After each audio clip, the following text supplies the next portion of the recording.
આમ તો ગુનેગારો, આરોપીઓ અને અસામાજિક તત્વોનું કોઈ આત્મસન્માન ન હોવું જોઈએ, પણ ગુજરાતમાં ગુનેગારોના નીકળતા વરઘોડાને લઈને હવે રાજ્ય પોલીસ વડાની કડક સૂચનાઓ સામે આવી રહી છે, જેમાં જાહેરમાં પરેડ કરવા બાબતે હવે મનાઈ ફરવામાં આવી છે. તો પોલીસ સ્ટેશન કે મેજિસ્ટ્રેટ સામે લઈ જતી વખતે ટોળાથી બચાવવાની પણ સૂચના આપવામાં આવી છે. સાથે જ આરોપીના આત્મસન્માનને જાળવવાની પણ વાત કરવામાં આવી છે. જાહેરમાં ઉઠક બેઠક, ઘૂંટણીએ પાડવો, લાત કે લાકડી મારવી, માફી મંગાવવી એ બધી બાબતો ઉપર રોક લગાવવામાં આવી છે અને પોલીસ કર્મીઓએ સૂચનાનું પાલન કરવા માટે જણાવાયું છે.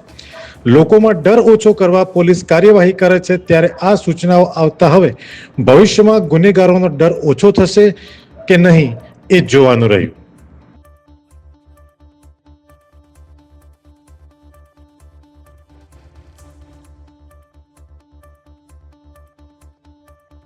અમે તમને આપીશું પળેપળના સમાચાર. જો તમે અમારા નિર્ભય માર્ગ ન્યૂઝ ચેનલને સબસ્ક્રાઇબ કર્યું નથી તો અત્યારે જ નીચે આપેલા આઇકોન બટન પર ક્લિક કરીને સબસ્ક્રાઇબ કરો અને શેર કરવાનું ભૂલશો નહીં.